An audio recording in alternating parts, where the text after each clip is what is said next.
Yo, what is going on, everybody? It is Roush, and welcome back to the postseason interviews for Pokemon Speedruns Draft League Season 3. Tonight, I am joined by... RangerSquid, the coach of the New England Mudkips. Perfect. So, welcome to the show. Let's go ahead and jump on in and start talking about your team. So, not that mon, your team. So, you drafted Kieran Black, Politoed, Espeon, Blaziken, Gourgeist... let's see, Mega Swampert, Skarmory, Zeraora, and Slurpuff. Along the way, you also had drafted Umbreon, Cresselia, and Lycanroc Day.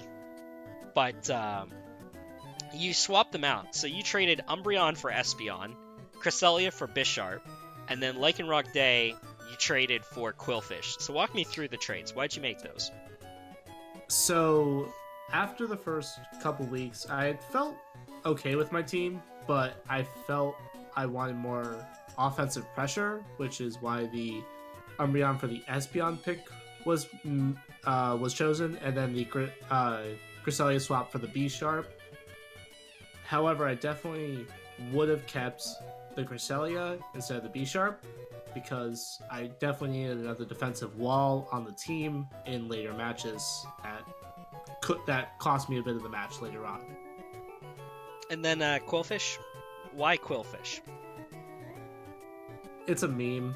There's really no reason behind it. It was funny to pick up. It's the Earthquake And Lycanroc fish. Day wasn't really doing much anyway, so... No. Alright, so walk me through every Pokemon that you ended up with. Tell me a little bit about them and why you nicknamed them the way you did. So just going... Yep, just go down. Just go down the list. When the league started, I said, or at the end of the draft, I was like, does anyone want to be named after something? And you, Roush, wanted to be named after the Kieran Black. I didn't say that. Fit. Oh. Well. No, I don't remember. I do not remember being asked to name something. Well. I thought you just did. I thought you were trying to go with like the Mount Rushmore. Kieran looks like a mountain. Oh no, I was just thinking of you personally. I was just like, you know what? It's kind of the lead of the team, so let's go with it. Artemis for Bisharp, because that was initially the Cresselia. I didn't get to change the name after. I didn't know what else to name it. Bill for Politoed, because that would be a Quagsire nickname, but Politoed's kind of like the same derpiness as Quagsire. Lindsay for Espeon, just because I wasn't sure what else to name Espeon, and felt that was a good enough nickname. Dolphin for Blaziken, because Dolphin wanted to be named after Blaziken, and funny enough, it actually fit kind of the play style of Dolphin for his matches. Boo for Gourgeist, because it's a pumpkin. Squid for Swampert, because of me.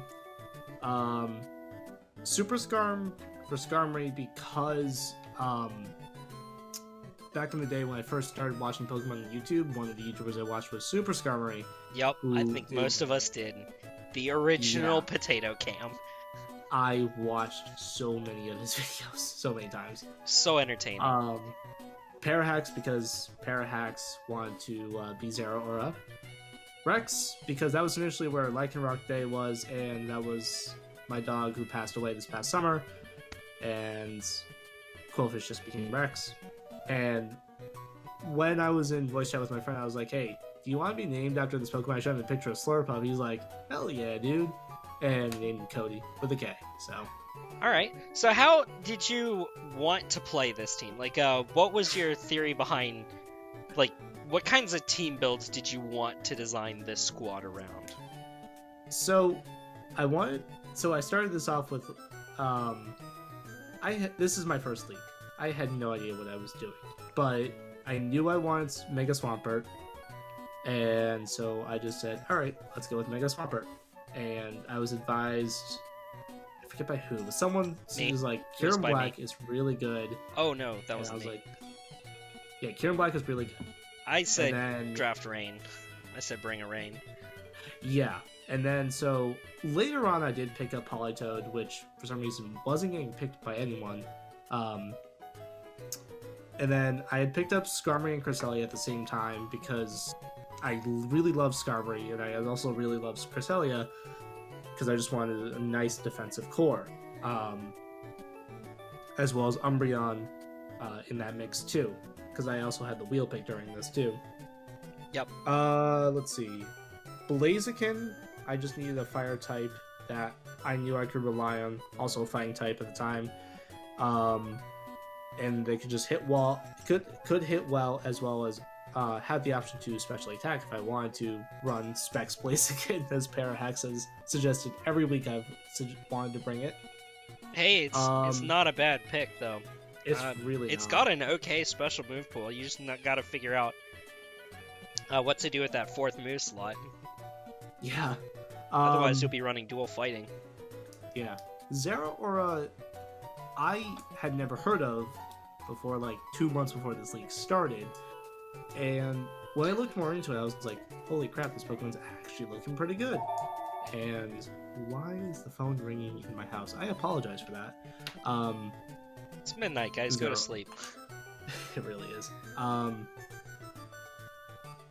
And then Slurpuff, I needed a fairy type, and hey, you grabbed Sticky Webs. It's not a bad pick. It really isn't a bad pick. No, I highly recommend anybody who's looking for a filler fairy near the end of a draft. Slurpuff is fantastic. Yes, and you. Oh, hang on 1 second. All right. So yeah, I'm gonna go through his team a little bit. So originally, when he brought up his draft at the beginning of the season, as he said, he was new to the format. So I kind of helped him through his first draft. It was a little bit more difficult for somebody who's never played with a lot of these Pokemon before. But he really wanted to do Mega Swampert, and I said, well, if you have Mega Swampert, you might want to pair it with Rain. So that's why I brought up Politoed, because Pelipper had already been taken earlier. So I said, it's getting a little bit later in the draft, you might want to start grabbing Politoed. And that was just after the round where everybody and their mother grabbed a bulky water type. So I said, you better grab this before everybody else picks up their bulky water type. So that's really where the idea for Politoed came from. And unfortunately, this team didn't turn out like a fully fledged Rain team, but it did have a very solid Rain core. I'm here, sorry. That's perfectly all right. If you like, we can go ahead and get started with the set showcase. And the Pokemon that you selected was this particular Espeon set, this Modest Choice Scarf Espeon versus FN Crazy from Week 6. Walk me through the spread. Why is it what it is? It was Scarf. What was it outspeeding? I believe that is 94. What is that? That's Lando. That's at least Landorus. I think it outsped Scarf Landorus. Yeah, I think Landorus is 293. Oh, wait. Yeah, it's Landorus. No, he didn't. He didn't have Malamar. No, that's Landorus. That's Landorus speed. No, it also outsped maybe it's not. Celebi? It might have been Modest Nihilego. Nihilego, that's it. It might have been Modest Nihilego. That's actually a weird spread. Yes, it was. Actually, it might have been Virizion too. He didn't have Virizion at the time. Oh, that's right. No, he had switched it just for my match. That's right, because he wanted to counter Rain. Maybe it... Yep. I think it was. No, it wouldn't have been Virizion. So you wouldn't have needed a Scarf for it. Damage count up. Yeah, you wouldn't have needed the Scarf for that. 346. Yeah. No. Yeah, no, that was definitely... It was Modest something. It was Modest something. I'm thinking it was Modest Nihilego for some reason. 335. No, that's Lando then. Possibly. I can't remember what Landorus is. But anyway, Choice Scarf. Choice Scarf specifically to outspeed the Scarf Lando and to basically outspeed anything else that wasn't Scarf. The 252 attack, and then the rest was gonna be in bulk. Believe in the HP stat. I actually can pull up Where's that team? I actually don't have that set written down right now. It was 152 speed, 252 plus special attack, 4 defense, and then 100 HP. Yeah. With magic bounce. And then Psyshock was for to hit the Nihilego defensively because it has 131 special defense. I'm not touching that thing otherwise. To hit the Virizion because it also was a special defense while 129 special defense. Yep.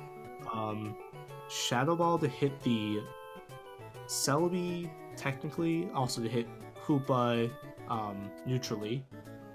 Although Signal Beam was intended for both Celebi and the Hoopa, which is what it did, definitely.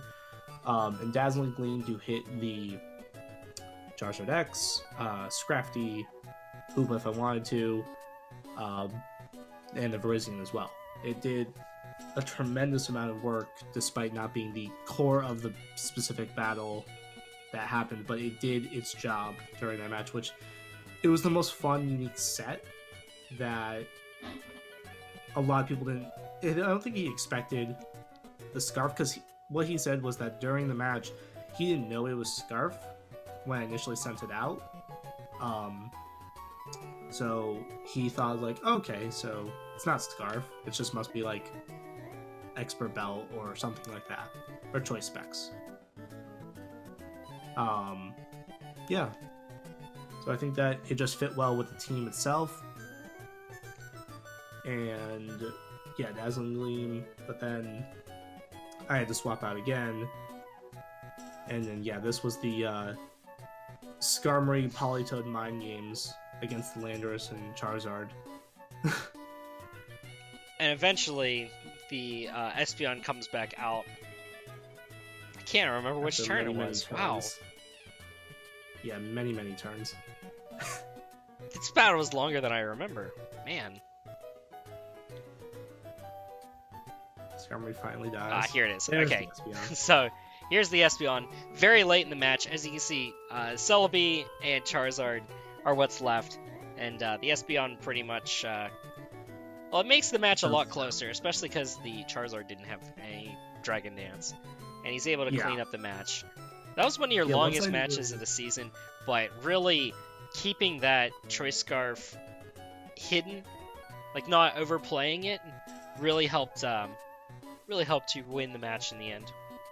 Yeah, initially, in that match, it was like turn 1, it was Scizor versus Espeon, and I hit Psyshock, and I was like, no, he swapped out to Scizor.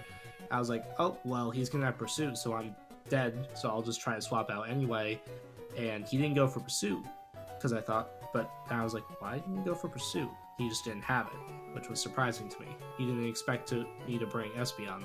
He expected B-Sharp instead. Yep. So, this is what the playoff bracket looks like. You've seen it at this point.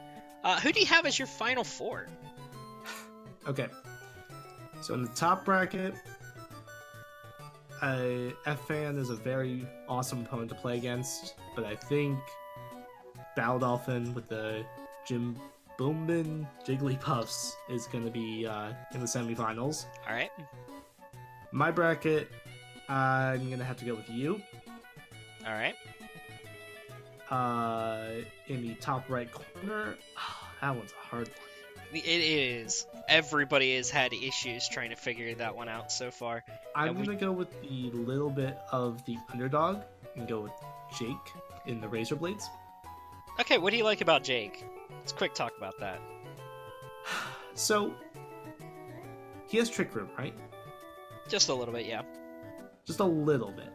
Not too much. So he has people still have to plan for Trick Room. And he went 6-6. He still has a Victini. And I think that, like, despite him sometimes just having too much fun with matches, I think that he literally suicided the last match. Yeah, that was a wonderful match to watch, actually. Was... Suicide Cup.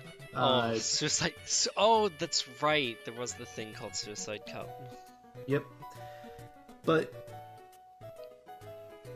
if Jake doesn't meme this first match, then I think Jake could beat Gorgon as well. If Jake memes, then Sun's gonna take it, but I don't think Gorgon's gonna get to semis. Most people have agreed on that. Yeah. Basically, Gyarados dies, Venusaur dies, you win. Yeah. That's how I've seen the matches. That's typically how they've gone. And then for this, for the last corner, who I think's gonna win? Who do you think is gonna win? Gino. You think he's gonna be Gino? Yeah. It sounds like you don't want him to win. Who do you want to win then? Either you or Dolphin. Okay, it sounded like out of that bracket that you wanted somebody else.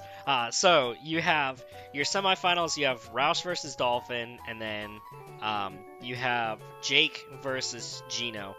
And you think whoever wins between Roush and Dolphin is going to take the tournament. Yeah. Correct? All right. Very interesting picks. Let's go ahead and talk about your report card. I know you've always been one of the more eager people whenever power rankings come out. You're one of the first people who's standing at them, staring at them, encouraging me, like, Roush, where the rankings at? Where the rankings at? Hey, where's those rankings at? So here they are.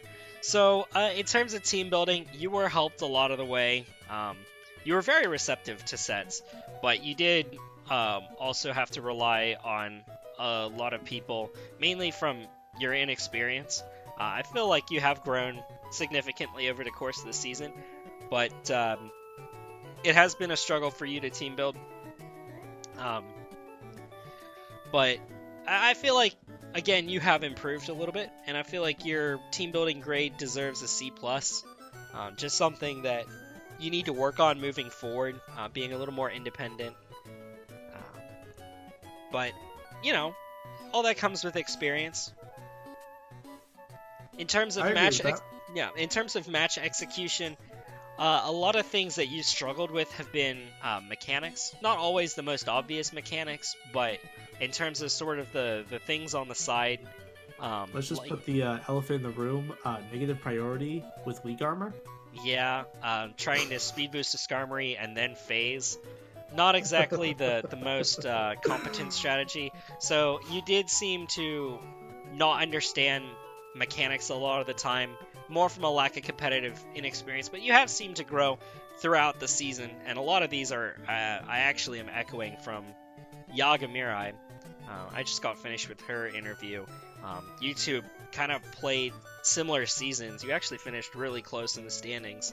I think we played, we were both 5 and 7, yep, with a -4 and a -10. Yeah, so you both ended up very similarly in terms of standings. So something that I suggest to you for later is, whenever you need a mock, always, if you don't understand something, just ask somebody what a mechanic does, or look it up on Bulbapedia. Sometimes descriptions can be a little bit ambiguous and a little vague. So just don't be afraid to experiment, and that's going to help you grow in a draft format. In terms of learning how to draft, again, that's something that comes with experience. I feel like you can go up from here. But in terms of match execution, I feel like you played behind in most of your matches. Just really need to get that practice in order to get better. I feel like that deserves a C+. And overall, yeah, I do feel like that you've grown. This is more than just an average, but I think overall you deserve a C+. Just work on the real basics of draft moving forward, learning how to team build. You learned a lot, especially in terms of speed creeping throughout the course of the season. Just get the basics down. I feel like you've done a good job of that throughout the course of the season, but now it's time for you to put on your big boy pants and start learning some of the more obscure ways to deal with draft. Anything else that you want to add? Nothing at the moment, I don't believe. All right. So thank you very much for joining me. We hope to see you again for next season. Am I right? Oh, Are you going to be 100%. here? All right. So 100% you're going to be here for next season. We hope to see you then. Thank you all so much for watching. I am Roush, and I hope you guys have a great rest of your day. Peace.